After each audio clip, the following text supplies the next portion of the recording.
ॐ अज्ञानतिमिरान्धस्य ज्ञानञ्जनशलाकया चक्षुरुन्मिलितं येन तस्मै श्रीगुरुवे नमः।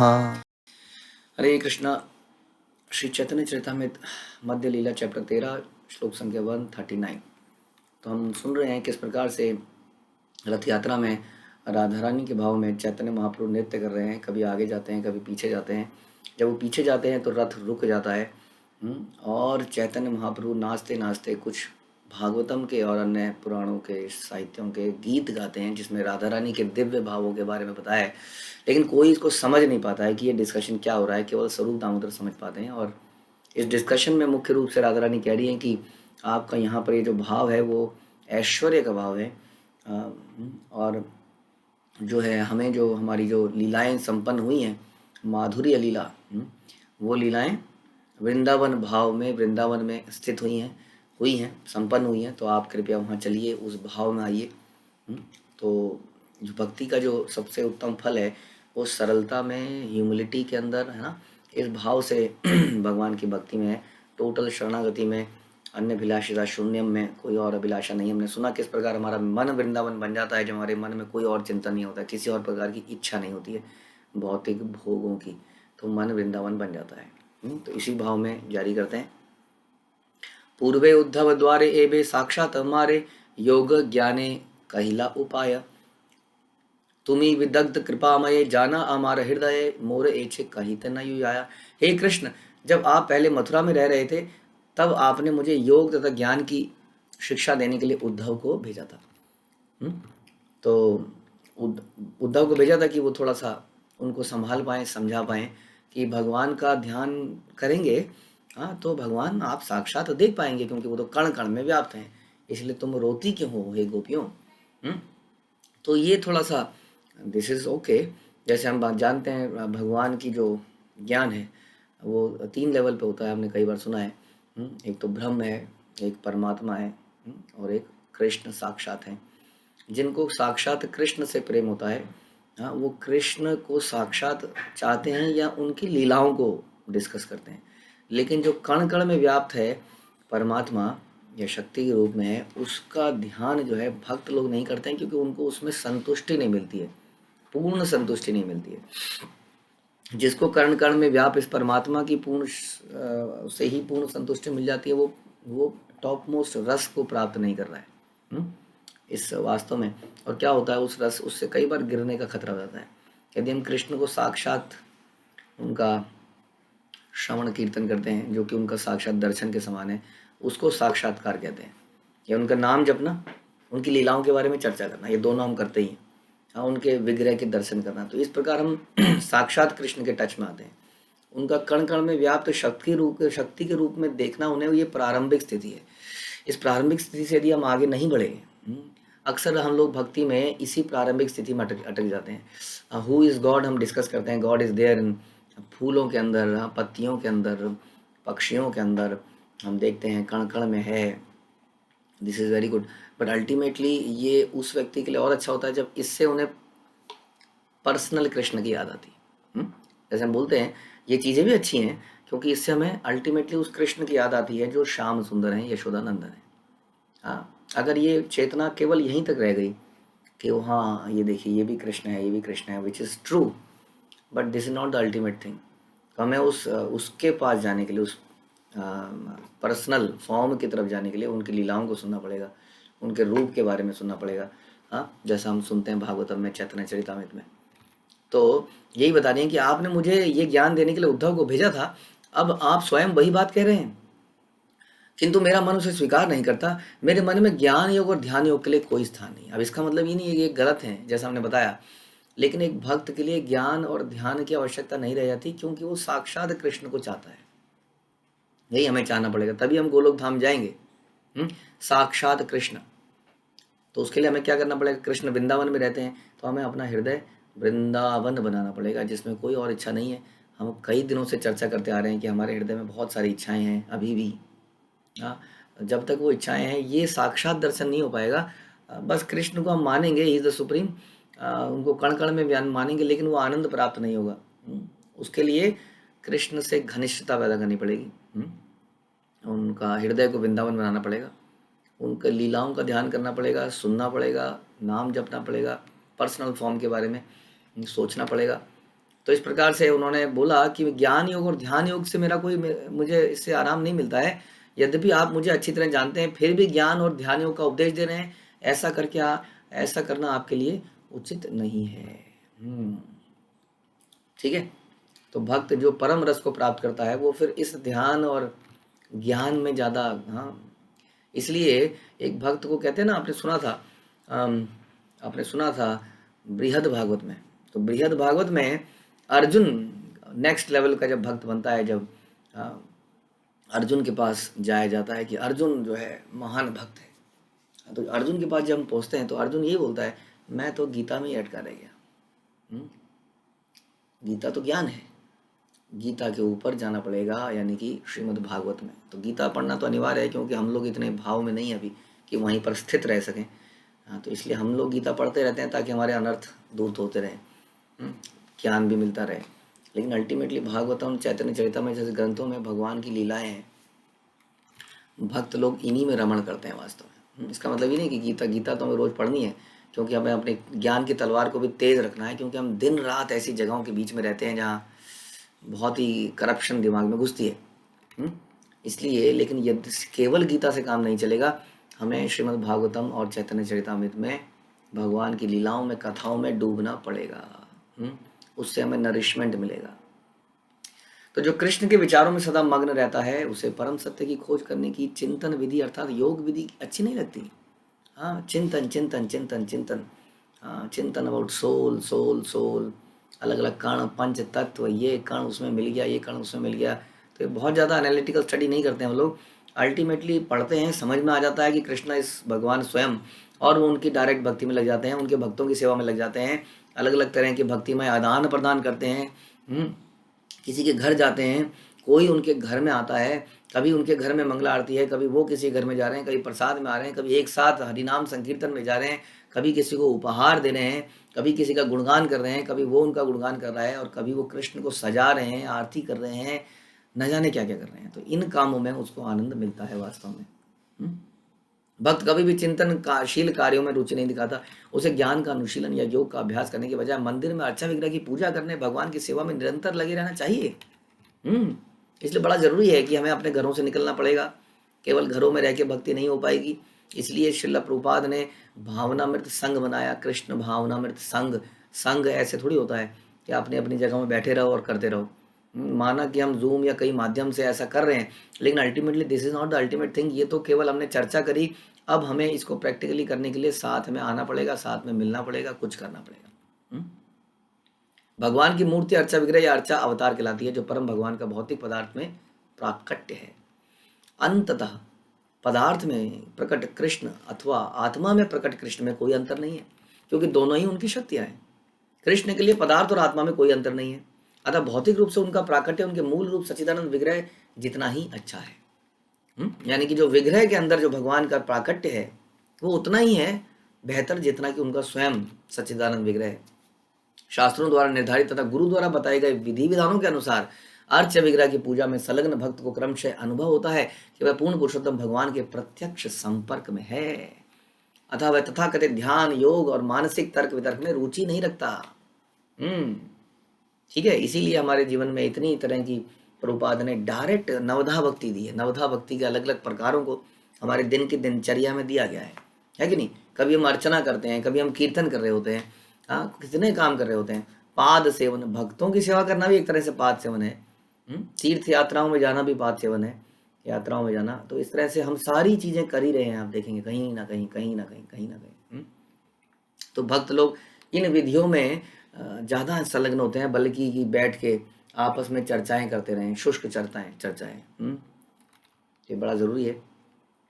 चित्तकारी तो माहिते विषय चाही लगाई ते, यत्न करी नारी काड़ी बारे, तारे ध्यान शिक्षा करा लोक हंसाया मार, स्थाना स्थान ना कर विचारे।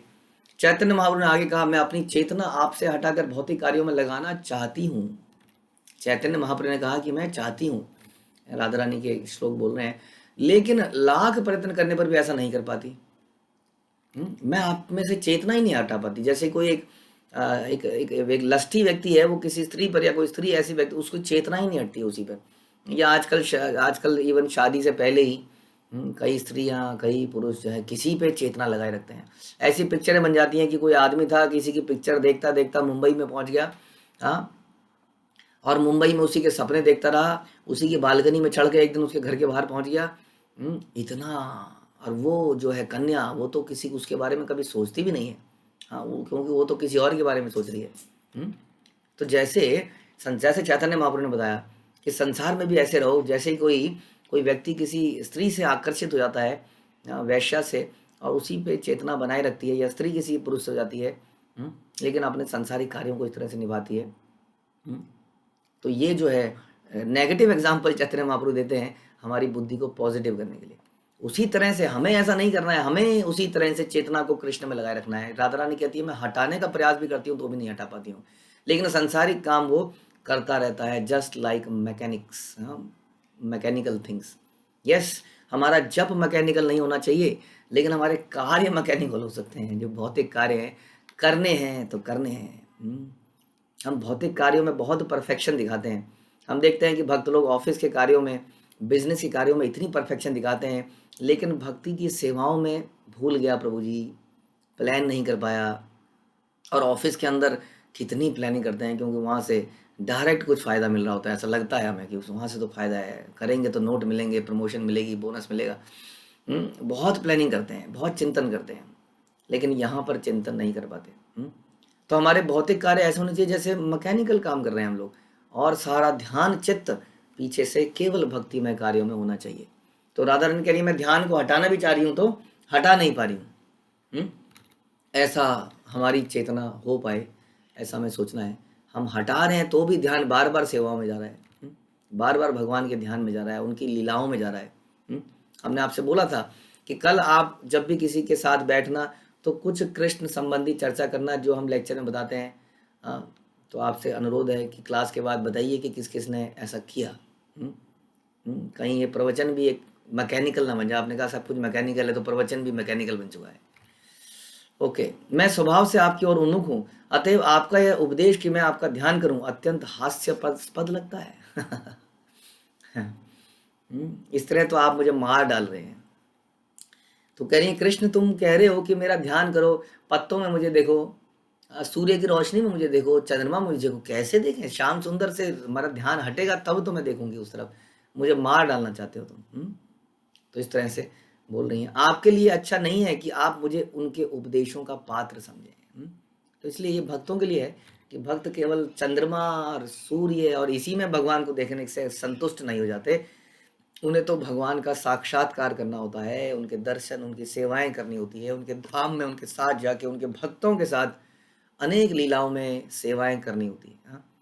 तो यही उनका असली जीवन है। इसलिए इस जीवन में रहते रहते भी वो यही करने का प्रयास करते हैं। एक ऐसा माहौल बनाते हैं शिला प्रभुपाद की कृपा से कि जगह जगह समूह बनाए जाते हैं, कॉन्ग्रीगेशंस बनाई जाती हैं। What is the meaning of congregation? Is a समूह, group of people. In simple English, congregation mean group of people. तो हम लोग ग्रुप्स बनाते हैं ताकि उस ग्रुप्स में इस प्रकार के कृष्ण संबंधी आदान प्रदान, पूरे दिन चेतना, एक अलग से सिटी बना ली जाए। जैसे पुराने ज़माने में राजा एक राजमहल बनाता था, आप देखा होगा पुराने महल आज भी, तो एक बाउंड्री बना लेता था। उस बाउंड्री के अंदर सारी दुकानें, सारा कुछ, हाँ, एक अलग ही जीवन चल रहा होता था उसके अंदर, एक किले के आसपास। हाँ, तो वैसा ही किला भगवान के भक्तों को अलग अलग जगह बनाना है पूरे संसार में। और ऐसे कितने किले बन चुके हैं, बहुत सारे। तो उसके अंदर भक्त लोग अनेक प्रकार के दिव्य आदान प्रदान कर रहे हैं। हाँ, लेकिन ध्यान रखें, एक मछली जो है सारे तालाब को गंदा करती है। जरा सा भी हमारे अंदर गंदगी आ रही है तो तुरंत उसका उपचार करें। कहीं मैं इतने सुंदर माहौल को खराब ना कर दूं अपनी चेतना से। हाँ, आप अपनी जिम्मेदारी लीजिए। क्योंकि क्या होता है कि कृष्ण ऐसे व्यक्ति को उठा के अलग भी कर देते हैं। वो देखते हैं कि इतना अच्छा समूह बन रहा है, कुछ लोग हैं यहाँ पर इस तरह का माहौल बना रहे हैं, तो आप देखेंगे कि वो लोग कहीं ना कहीं उठा के कहीं ना कहीं उनको अलग कर दिया जाएगा। इसलिए बड़ा ध्यान रखना है कि हम इस सुंदर समूह को बनाएं और इसमें कृष्ण संबंधी चर्चाएं, लीलाएं, कुछ ना कुछ चलता रहे। हाँ, कुछ ना कुछ हाइपर एक्टिविटी चलती रहे, क्योंकि वैकुंठ और भगवान का धाम एकदम फुल ऑफ एक्टिविटी है। यहाँ थकने का कोई गुंजाइश नहीं है। इसलिए अगर आप थक जाएंगे तो कैसे काम चलेगा। मेरा आप सबसे ये भी अनुरोध है कि आप अपने शारीरिक स्वास्थ्य का ध्यान रखें, क्योंकि जिसका स्वास्थ्य ठीक नहीं होगा, यहाँ तो कंटिन्यूस लीलाएं चल रही हैं, भागे जा रहे हैं भागे जा रहे हैं, तो वो पिछड़ जाएंगे, और पिछड़ जाएंगे तो डीमोटिवेटेड हो जाएंगे। डोंट वेट कि कोई आएगा आपको सहलाएगा, पुचकारेगा, आपके मुंह में दवाई डालेगा, आपको बादाम खिलाएगा, आपको डॉक्टर के पास ले जाएगा। This is foolishness. हाँ, आपको ध्यान रखना है अपना, नहीं तो आप उन लीलाओं में पिछड़ जाएंगे और बाकी ग्रुप्स के लोगों को भी आपके लिए रुकना पड़ेगा। तो अपने शरीर का ध्यान रखना भक्तिमय कार्य है, ध्यान रखिए। हाँ, इसलिए बहुत ही जल्दी हम इस क्लास को 7:10 पे ख़त्म करेंगे, और 5-7 मिनट पहले, और 7:35-40 पर हम योगा शुरू करेंगे। जूम पे सभी ग्रुप्स के साथ हम सब लोग करेंगे कुछ लोग वीडियो ऑफ करके कर सकते हैं, जो कंफर्टेबल है वो वीडियो ऑन करके कर सकते हैं। हम कोशिश करेंगे 8 बजे तक 15-20 मिनट कम से कम हम लोग योगा करें। हाँ, क्योंकि हमारे भक्त जो है पिछड़ते जा रहे हैं थोड़ा से, तो उनको बराबर लेके चलना है हमें। तो इसलिए हम ये बताने का प्रयास कर रहे हैं कि वैकुंठ में, भगवान के धाम में हाइपर एक्टिविटी है। देखिए, कृष्ण कभी बैठते नहीं है, इधर अघासुर को मार के आते हैं, उधर ब्रह्मा विमोन लीला कर देते हैं, घर पहुंचते हैं तो कुछ और कर देते हैं। कैसे हम भागेंगे उनके साथ कंटिन्यूसली? आप कहेंगे प्रभु जी वो कृष्ण कपड़े तो बदल लूँ, वो कहेगा इतनी देर में तो 2 लीलाएं हो जाएंगी, कपड़े बदल लूँ। वो कहेगा 2 मिनट सांस तो ले लूँ, उतनी देर में 3 लीलाएं हो जाएंगी। तो इसलिए भक्ति मतलब कुछ कार्य है। भक्ति का मतलब ऐसा नहीं है कि बैठ जाइए घर में 4 दीवारी के अंदर। कुछ ना कुछ चलता रहना चाहिए। तो राधा रानी कह रही हैं, तुम मुझे कह रहे हो इस पर ध्यान लगाओ, उस पर ध्यान लगाओ, मैं तुम्हारे अलावा किसी चीज़ पे ध्यान नहीं लगा सकती हूँ। ओके, शुद्ध भक्त के लिए योग के अभ्यास या ज्ञान के अनुशीलन में लगने के लिए अवकाश ही नहीं होता। ये लीजिए, प्रभुपाद ने बोल दिया पहली लाइन पे कोई अवकाश नहीं है, नो हॉलीडे। ओके, शुद्ध भक्त के लिए वास्तव में ऐसे अनावश्यक कार्यों में मन लगा पाना असंभव है। यदि शुद्ध भक्त चाहे तो भी उसका मन उसे ऐसा नहीं करने देता। वो लेटता है तो थोड़ी देर में सोचता है मैं लेटा क्यों हूँ, मैं क्या कर रहा हूँ मैं। शुद्ध भक्त की यही विशेषता है, वह सकाम कर्म चिंतन दर्शन या योग पर ध्यान से परे होता है। इसलिए गोपियों ने अपनी अभिव्यक्ति इसी प्रकार की। लेकिन शाम को आपको लेटना पड़ेगा, रात को आपको टाइम से लेटना पड़ेगा, नहीं तो दिन में लेटते रहेंगे।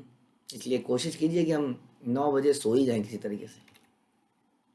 नहे गोपी योगेश्वर पद कमल तुम्हार ध्यान करी पाइबे संतोष। तुम्हार वाक्या परिपाटी तार मध्य कुटी नाटी सुनी गोपीर आरो बाले रोषा। गोपियाँ योगियाँ जैसी नहीं है, हाँ, कि अपने चित्त में कृष्ण का ध्यान करें जरा से। हाँ, 6 अंगूठे उंगली बराबर 6 इंच कृष्ण का ध्यान। जब साक्षात कृष्ण है इतने सुंदर, तो हृदय में क्यों देखें भैया? हम तो उनका इन आँखों से उनके रूप को पीना चाहते हैं, कृष्ण के रूप को पीना चाहते हैं। तो इसलिए योगियों की तरह नहीं है, वे आपके चरण कमलों का ध्यान करने एवं तथा कथित योगियों का अनुकरण करने मात्र से कभी संतुष्ट नहीं होंगी, तुष्ट नहीं होंगी। गोपियों को ध्यान की शिक्षा देना एक अन्य प्रकार का छल है। जब उन्हें योगाभ्यास करने का उपदेश दिया जाता है तब वे तनिक भी संतुष्ट नहीं होती, उल्टे वे आपसे और अधिक नाराज हो जाती हैं। देयरफॉर हमें बताया गया कि we have to do some practical services. चिंतन जो है, चिंतन बड़ा समस्या वाला विषय है, खास तौर पे कलयुग में, क्योंकि जब हम आंख बंद करते हैं तो नींद आ जाती है, जब हम कुछ सोचने लगते हैं तो कोई भौतिक काम ध्यान में आ जाते हैं। इसलिए चिंतन जो है बहुत अभी हमारे लिए नहीं है। अभी तो हमें बहुत ज़्यादा, और चिंतन ऐसा भी नहीं चिंतन हायर है, अभी हम लोअर स्टेज में हैं, बाद में हम चिंतन करेंगे। कभी भी किसी भी परिस्थिति में आपने शिला प्रभुपाद को देखा कि चिंतन में बैठे हैं? वो तो सेवाएं करते करते चिंतन कर रहे हैं, हम भगवान की कथाओं को बोलते बोलते चिंतन कर रहे हैं। यही हमारा चिंतन है। नवधा भक्ति में श्रवण कीर्तन ही हमारा असली चिंतन है। ये भी तो चिंतन ही है। क्या ऐसा हो सकता है कि मैं दिमाग में बिना चिंतन करे मेरा मुंह टेप रिकॉर्डर की तरह बोलता रहे? Is it possible? हाँ, कि कोई टेप रिकॉर्डर चल रहा है जो चिंतन नहीं कर रहा है, केवल पट पट पट पट कुछ बोलता जा रहा है। चिंतन करते हैं तभी तो बोलते हैं। और जब मैं बोल रहा हूँ तो क्या पॉसिबल है कि आप उसको कहीं डेटा में स्टोर करते जा रहे हैं टू बी रीप्लेड? आप भी सुनते हुए चिंतन कर रहे हैं कि नहीं? तो इस प्रकार चिंतन तो हमारा निरंतर चलता रहता है। प्रबोधानंद सरस्वती ने चैतन्य चंद्रामृत में कहा, जिस शुद्ध भक्त ने श्री चैतन्य महाप्रभु के माध्यम से कृष्ण भावनामृत की अनुभूति पा ली है, उसके लिए अद्वैतवादी दर्शन, जिससे वह परम से एकाकार हो जाता है, नरक के समान है। शुद्ध भक्त के लिए वह योगाभ्यास जिससे मन को वश में किया जाता है, इंद्रियों को संयम किया जाता है, हास्याप्रद प्रतीत होता है। कई लोग कई संस्थाओं में जाते हैं, ये वाली आजकल ये वाली कुंडली जला दो, या ये वाली जला दो, या ये वाली क्रिया कर दो, या वो वाली क्रिया कर दो, तो ये ठीक है उन लोगों के लिए जो अभी उसी लेवल पे हैं, लेकिन भक्तों के लिए ये कोई ज़रूरी नहीं है। भक्तों के लिए तो बिल्कुल अनावश्यक है, हास्यास्पद है। हुँ? क्योंकि क्या मन को कंट्रोल में करें प्राणायाम के द्वारा। क्योंकि मन तो सांस लेना ही भूल जाता है। हाँ, क्यों? क्योंकि इतना कंसंट्रेट कर लेता है भगवान के ऊपर कि सांस लेना अपने आप ही भूल जाता है। हाँ, जब हरे कृष्ण महामंत्र जपता है तो जपता रहता है, बड़ी देर बाद उसको याद आ रहा है सांस लेनी है, फिर एक लंबी सांस लेके फिर मंत्र जपता है। तो उसके बाद उस तरह से उसको इंद्रियों को वश में करने के लिए अलग से कुछ नहीं करना पड़ता है। तो ये हास्यास्पद लगती हैं चीज़ें। भक्त का मन तथा इंद्रियां पहले से भगवान की दिव्य सेवा में लगाए। इस तरह इंद्रियां कार्यों का विषैला प्रभाव हट जाता है। यदि किसी का मन सदैव भगवान की सेवा में व्यस्त रहता है तो उसके लिए भौतिक दृष्टि से सोचने, अनुभव करने या कर्म करने की संभावना नहीं है। इतनी चीज़ों में व्यस्त है वो कि भौतिक कार्यों के लिए समय ही नहीं है। हाँ, जब हम लाइफ में प्रायोरिटी बनाते हैं, बहुत सारे काम हमारे जीवन में, तो हम पहली प्रायोरिटी भगवान की भक्तिमय कार्यों को देते हैं और इस प्रकार हमारे भौतिक कार्यों की प्रायोरिटी पीछे चली जाती है। एक नया सूट लेना है, लेकिन क्या करें, समय नहीं मिल रहा है बाजार जाने का, ये काम है, ये सेवा है, ये सेवा है। हाँ, कल लगता है सारी सेवाएं समाप्त हो जाएंगी, कल मीटिंग हुई, पता लगा 5 सेवाएं और आ गई। अब प्रायोरिटी पहले उसको मिल गई, तो सूट खरीदने का टाइम परसों पे चला गया और इस तरह से पोस्टपोन होता रहा। हाँ, तो इसलिए उसको अलग से कुछ करने की ज़रूरत नहीं है इंद्रियों को वश में करने की, क्योंकि इंद्रियों के पास कुछ समय ही नहीं रह जाएगा कुछ और करने का। तो ये स्थिति अच्छी है, फ्रस्ट्रेट होने की ज़रूरत नहीं है। कोई काम नहीं कर पा रहा हूँ, ये भी काम पेंडिंग है, वो भी काम पेंडिंग है, तो पेंडिंग है तो पेंडिंग है। आपके काम करने से कौन सी दुनिया बदल जाएगी? पॉल्यूशन ख़त्म हो जाएगा दुनिया से, आप दुनिया को बदल देंगे? ये दुनिया ऐसी ही है, ये बिगड़ती जाएगी, यहाँ से निकलने का समय है। तो भौतिक कार्य अगर हमारे छूट भी जाते हैं तो इतना इम्पोर्टेंट नहीं है। बेसिक ज़रूरतों को पूरा करने की आवश्यकता है, उसी को करिए, वरना फैलता जाएगा। यहाँ काम तो इतना फैलाया जा सकता है संसार में अनलिमिटेडली। तो इसी तरह सकाम कर्मी द्वारा स्वर्ग प्राप्त करने का प्रयास भी भक्त के लिए माया जाल है। अंततः सारे स्वर्गीय ग्रह भौतिक हैं, काल क्रम में विनष्ट हो जाएंगे। यहाँ तो स्वर्ग के लिए भी बोला जा रहा है विनष्ट हो जाएंगे, तो सोचिए आपका और मेरा घर तो विनष्ट हो ही जाएगा। तो फिर ये शरीर तो विनष्ट हो ही जाएगा। भक्त कभी ऐसी नश्वर वस्तुओं की परवाह नहीं करते, वे दिव्य भक्तिमय कार्यकलापों में लगे रहते हैं, क्योंकि वे आध्यात्मिक जगत में उन्नत होना चाहते हैं, जहां वे शांतिपूर्वक सनातन रूप से कृष्ण के पूर्ण ज्ञान से युक्त होकर रहना चाहते हैं। वृंदावन में सारी गोपियां, ग्वाल बाल, बछड़े, गायें, वृक्ष, जल सभी पूर्णतया कृष्ण भावनामृत हैं। वे कृष्ण के अतिरिक्त अन्य किसी वस्तु से तुष्ट नहीं होते। तो ये राधा रानी समझाने का प्रयास कर रही है। तो यहाँ पर चैतन्य महाप्रभु इसी भाव में अपने आप को लेके आ रहे हैं। हमें भी इसी प्रकार से संतुष्टि केवल इन्हीं वस्तुओं से मिलनी चाहिए। हमें संतुष्टि किसी भौतिक वस्तुओं से नहीं मिलनी चाहिए। सोचिए, हम बहुत सारी भौतिक वस्तुओं की आकांक्षाएं करते हैं और सोचते हैं कि इससे संतुष्ट हो जाएंगे, ये मिल जाएगा तो हाँ मज़ा आ जाएगा। हाँ, छोटी छोटी चीज़ें हैं हमारे जीवन में। हम कहते हैं ये वाला मोबाइल आ गया तो मज़ा आ गया, 2-4 दिन में वो मोबाइल बिल्कुल आनंद देना बंद कर देता है। कुछ घर में अलग तरीके से ये कर देंगे तो मज़ा आ जाएगा, या कुछ ऐसा। देह स्मृति नाही यार, संसार कूप कहाँ तार, ताहाँ हिते ना चाहे उद्धार, विरह समुद्र जले, कामति मिंगिले मिले गिले, गोपी गणे नेह तार पार। श्री चैतन्य महाप्रभु ने आगे कहा इसी भाव में, गोपियां विरह रूपी महासागर में गिर गई हैं और उन्हें आपकी सेवा करने की अभिलाषा रूपी तिमिंगल मछली निगले जा रही है। तिमिंगल मछली जो है, बताते हैं कि बहुत सारी हजारों वेल मछलियां भी आ जाएं, हाँ, तो एक वेल मछली कितनी बड़ी होती है? कहते हैं कि कई सारे हाथी मिला दिए जाएं तो वेल मछली बनती है। अब एक कई सारी वेल मछली मिला जाए तो तिमिंगल मछली बनती है, मिलती है, जो कि प्रलय सागर में घूमती है। जब प्रलय सागर होता है ना, जब प्रलय आती है तो उसमें तिमिंगल घूमती हैं। तो ये जो है गोपियों का विरह महासागर में, गोपियां विरह रूपी महासागर में गिर गई हैं और आपकी सेवा करने की अभिलाषा, हाँ, तिमिंगल मछली निगले जा रही है। यानी कि आपकी अभिलाषा की इतनी आकांक्षा है कि उसी से एक तरह से हम समाप्त हुए जा रहे हैं। शुद्ध भक्त होने के कारण गोपियों को इन तिमिंगल मछलियों से बचाना है। उन्हें जीवन की भौतिक अनुभूति नहीं तो फिर वे मुक्ति की आकांक्षा क्यों करें? उन्हें बचाना कैसे है? भक्तिमय कार्यों द्वारा, सेवा द्वारा, जिनकी अभिलाषा से वो मरी जा रही है। गोपियों को योगियों तथा ज्ञानियों द्वारा अभिष्ट मुक्ति नहीं चाहिए, क्योंकि वो पहले से ही भौतिक अस्तित्व के सागर से मुक्त हो चुकी है। तो भक्त ऐसा नहीं चाहता है कि सवेरे जल्दी उठ गए थे, जब कर गए थे, क्लास सुन ली, अब सो जाओ। दिन में उठेंगे, खाना खाएंगे, हाँ थोड़ी पुस्तक पढ़ लेंगे बैठ के, उसके बाद शाम की क्लास करेंगे, अब फिर सो जाएंगे। हम्म, तो वो हमेशा सेवा की अभिलाषा में रहता है। देहात में बोध की उत्पत्ति भौतिक भोग की इच्छा से हुई। हमें शरीर क्यों मिला? क्योंकि हमारे अंदर कुछ इच्छाएं थी भोगने की, इसलिए शरीर बनाया गया, इसलिए संसार बनाया गया। ये बहुत अच्छी स्थिति नहीं है हमारी। ये शरीर हमें दिखाता है कि हमारा हृदय करप्ट है, हमें निकाल के फेंका गया है, हम इस वक्त जेल में हैं। हाँ, भगवान के धाम में शुद्ध आत्माएं हैं और हमें वहाँ से उठा के फेंक दिया गया है। क्या हमने कभी ऐसा सोचा है कभी इस बारे में? हम्म? कि हम उस जगह से निकाल के फेंके गए हैं, लेकिन हम कितने आराम से रह रहे हैं यहाँ पर, as if this is the world. उस जगह से हमें निकाल के फेंका गया है, हम उस जगह में वापस जाने की कोई इच्छा पैदा नहीं कर पा रहे हैं। क्योंकि हमारी भौतिक भूख की इच्छा समाप्ति नहीं हो रही है, जबकि हमें निरंतर कोई ना कोई दुख मिले जा रहा है जीवन में। यह विशद स्मृति कहलाती है, जो असली जीवन के विपरीत है। जीव तो कृष्ण का सनातन दास है, लेकिन वो उसको दासत्व से निकाल दिया गया कुछ समय के लिए। अब वहाँ पे जाके तो चलो सेवा करेंगे जब करेंगे, लेकिन यहीं पर जब सेवा करने की प्रैक्टिस दिखाएंगे, जब वहाँ के लोगों को एक कॉन्फिडेंस आएगा कि हाँ ये व्यक्ति सुधर गया है, ये पूरे दिन मेरी सेवा कर रहा है, तभी तो हमें बुलाया जाएगा वापस। बताइए, नहीं? जब यहाँ पर रहकर हम ये दिखाएंगे कि हम कृष्ण के लिए ही जीवित हैं, उन्हीं की सेवा कर रहे हैं पूरे दिन, तभी तो हमें वहाँ पर वापस बुलाया जाएगा। वरना क्यों बुलाया जाएगा जहाँ से हमें निकाला फेंका गया था? जीव तो कृष्ण का सनातन दास है, किंतु जब वह भौतिक जगत का भोग करना चाहता है, तब वह आध्यात्मिक जीवन में प्रगति नहीं कर पाता। भौतिक दृष्टि से अग्रसर होने वाला व्यक्ति कभी सुखी नहीं हो सकता, कभी सुखी नहीं हो सकता। यहाँ इसका मतलब ये बता रहे हैं कि इवन इफ आप सारी चेतना इस संसार में इसकी समृद्धियाँ और सुख पाने के लिए करेंगे, तो भी आप सक्सेसफुल नहीं हो पाएंगे, क्योंकि by design this is imperfect world. यहाँ पर इम्परफेक्शन आती ही रहेगी हमारे सामने, फिर हम किसी को सुनाते रहेंगे, किसी को डांटते रहेंगे, तुमने ऐसा क्यों किया, तुमने ऐसा क्यों किया, हाँ तुम बेकार के कारपेंटर हो, तुम बेकार के इलेक्ट्रिशियन हो, तुम बिल्डर बेकार हो, तुम्हारे स्कूल में ये प्रॉब्लम है, तुम्हारे ऑफिस में ये समस्या है, मेरा कुलीग ये कर रहा है, मेरा है ना जूनियर ठीक से काम नहीं कर रहा है।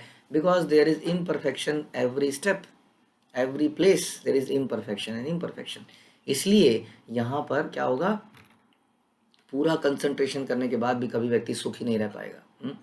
श्रीमद् भागवत में भी यही कहा गया है कि असंयमित इंद्रियों द्वारा मनुष्य नरक की ओर जा रहा है। हाँ, वह पहले से ही वो इस नरक में गिरा हुआ है। सोचिए, अपने घर से निकाला गया है गंदा चरित्र होने की वजह से।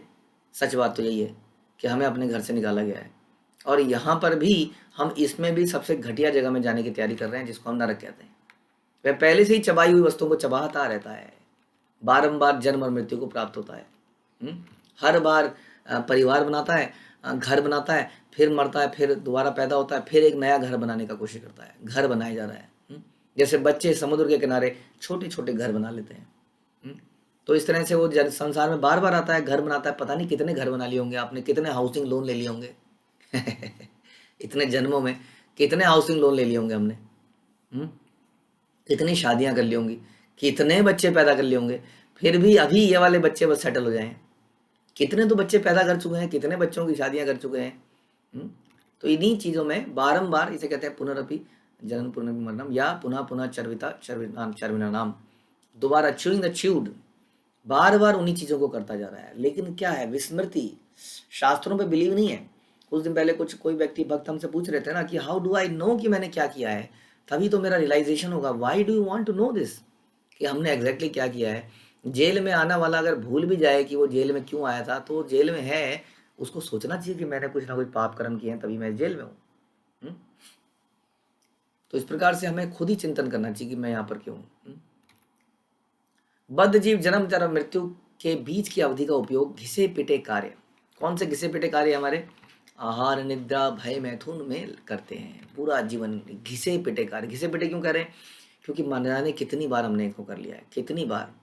हाँ, और इसमें हम वैरायटी ढूंढने की कोशिश कर रहे हैं। जैसे कपड़ों में, हम कपड़ों में वैरायटी ढूंढते हैं ना, नहीं इस तरह का सूट तो हो गया, इस तरह की ट्राउजर तो हो गया, थोड़ा डिफरेंट, थोड़ा कलर डिफरेंट होना चाहिए, थोड़ा फूल डिफरेंट होना चाहिए, थोड़ा स्टाइल डिफरेंट होना चाहिए।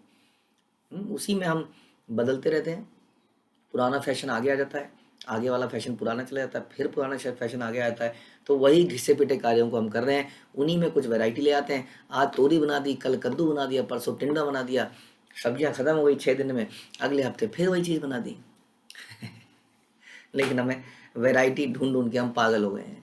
वैरायटी चाहिए, लेकिन क्या करें, अल्टीमेटली यहाँ बड़ी लिमिटेड जगह है, ये संसार बड़ी लिमिटेड स्थान है, पवित्र है, इसलिए इन वैरायटी में हम वही घिसे पिटी चीज़ों को बार बार कर रहे हैं। आहार निद्रा भय मैथुन, निम्न पशु योनियाँ भी हमें यही कार्य में यही मिलते हैं, क्योंकि ये कार्यकलाप बारंबार किए जाते हैं, इसलिए अपने उनमें अपने आप को लगाना चबाए हुए को फिर से चबाने जैसा है।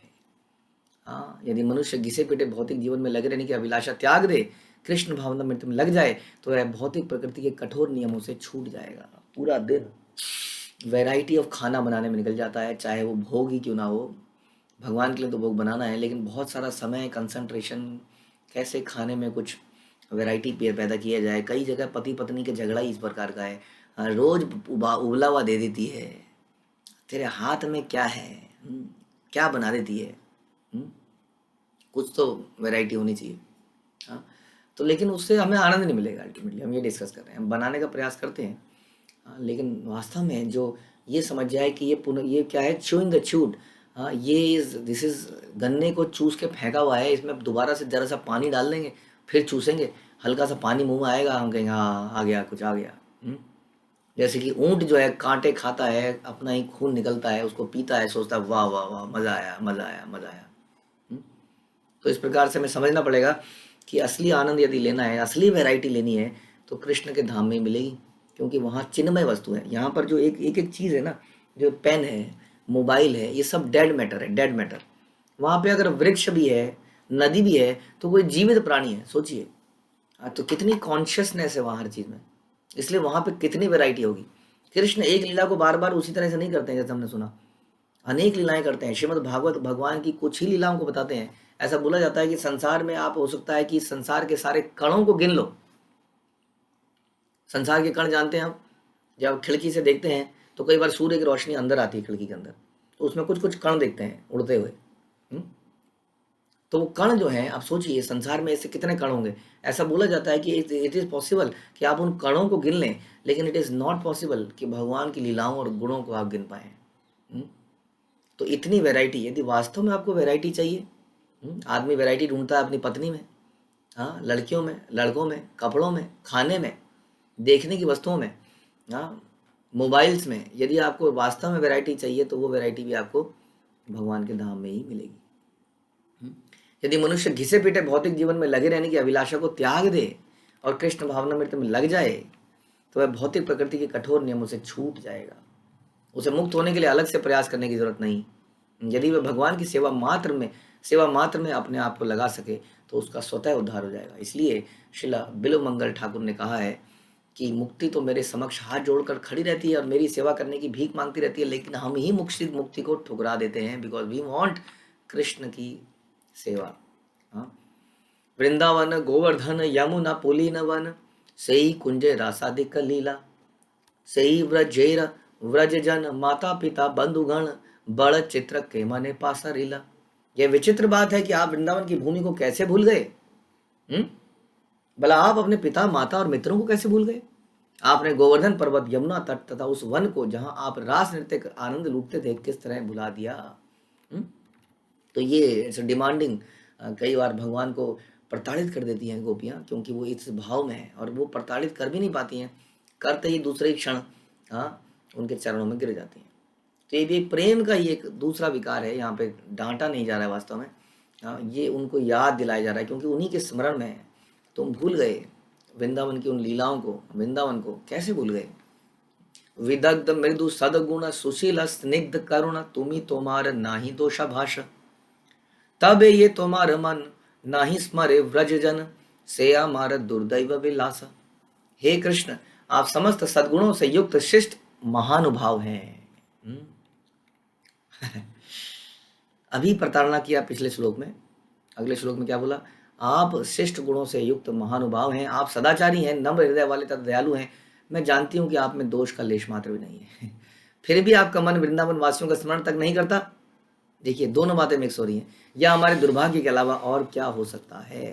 क्योंकि बहुत उत्कंठा है, अभिलाषा है, इस अभिलाषा में वो जल रही हैं, कृष्ण का दर्शन और उनकी सेवा।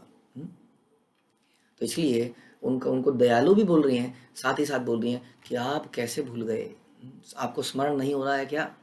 हम्म? इसको कहते हैं रियली जो प्रेम है, प्रेम के ये लक्षण है कि विरह महसूस होता है। नागणी आपन दुख देखी व्रजेश्वरी मुख, व्रज जनेर हृदय विदरे। किबा मार व्रजवासी, किबा जी आयो व्रजयासी, के न जी आयो दुख साई बारे। मुझे अपने निजी दुख की परवाह नहीं है, किंतु जब मैं माता यशोदा का खिन्न मुखड़ा और आपके कारण समस्त वृंदावन वासियों के भग्न हृदयों को देखती हूँ तो मुझे आश्चर्य होता है कि आप कहीं उन सबको मारना तो नहीं चाहते, या आप यहाँ आकर उन्हें जीवन दान देना चाहते हैं? आप क्यों उन्हें कष्टप्रद स्थिति में जिंदा रखना चाहते हैं? आप केवल आपने एक संदेश मैसेंजर को भेज दिया ताकि वो जीवित रह सकें। आप चाहते क्यों हैं कि वो जीवित रहें? क्योंकि आपके बिना जीवित रहने का कोई औचित्य नहीं है। मर जाने दीजिए सबको, क्योंकि आप यहाँ पर नहीं हैं। यानी कि भक्त को केवल कृष्ण की आवश्यकता है, उसे किसी वस्तु की आवश्यकता नहीं है। कि भक्ति करेंगे तो बिजनेस ठीक चल जाएगा, तो सब कुछ सेटल हो जाएगा, घर वाला सेटल हो जाए, घर का बजट ठीक हो जाए, सब कुछ ठीक हो जाए तो हाँ अब सही है, अब हम भक्ति करेंगे। वास्तव में उसे किसी और वस्तु की आवश्यकता ही नहीं है, कृष्ण से ही उसे संतुष्टि मिल सकती है। भगवान कई बार बड़े चतुराई से कुछ कुछ कंकड़ आगे फेंक देते हैं, जिन कंकड़ों को हम सोना चांदी हीरे जवाहरात कहते हैं, और कई बार हम कंकड़ों से आकर्षित होकर उन कंकड़ों को स्वीकार कर लेते हैं। वास्तव में यही भगवान एक तरह से हमारी परीक्षा लेते हैं कि कहीं कंकड़ों में संतुष्ट हो जाएगा तो बढ़िया है, नहीं तो मुझे ही मांग लेगा और फिर मुझे इसको भी, हाँ इसके साथ भी अपना आदान प्रदान। भगवान फिर आदान प्रदान किए बिना रह नहीं पाते अपने भक्तों के साथ। तो पहले वो टेस्ट करने के लिए कुछ कंकड़ फेंकते हैं, कुछ स्थितियों में सुधार भेजते हैं और हम संतुष्ट हो जाते हैं। हाँ अब लाइफ थोड़ी सेटल्ड है, अब सोचें क्या कर सकते हैं और नया क्या कर सकते हैं घर में। तो इस प्रकार से भगवान कई बार दिखाते हैं। आपने देखा कि ध्रुव महाराज उन कंकड़ों के चक्कर में पड़ गए, हालांकि बाद में उनको रियलाइज हुआ कि मैं किन कंकड़ों के चक्कर में पड़ गया, ये सोना चांदी हीरे जवाहरात, ये राज्य। लेकिन क्या करें, अब पछताए क्या होत। तो हमारे जीवन में एकमात्र अभिलाषा राधा रानी यही बताना की कोशिश कर रही हैं कि कैसे तुम्हारे बिना किसी को कोई संतुष्टि नहीं है। तुम संदेश वाहक भेज दो, तुम यहाँ पे पैसा नोट भेज दो, इसकी क्या औचित्य है इन सब चीज़ों का? केवल तुम्हारे बिना तुम्हारे साथ जीना है, अदरवाइज मर जाना है। तो कहती हैं कि आप क्यों उनको जिंदा रखना चाहते हैं? आपके बिना क्या करना है जिंदा रह के? तुम्हारे ये अन्य वेश अन्य संग अन्य देश, व्रज जने कभू ना ही भाया। व्रज भूमि छाड़िते नारे, तोमा ना देखिले मारे। व्रज जनेर की हबे उपाया।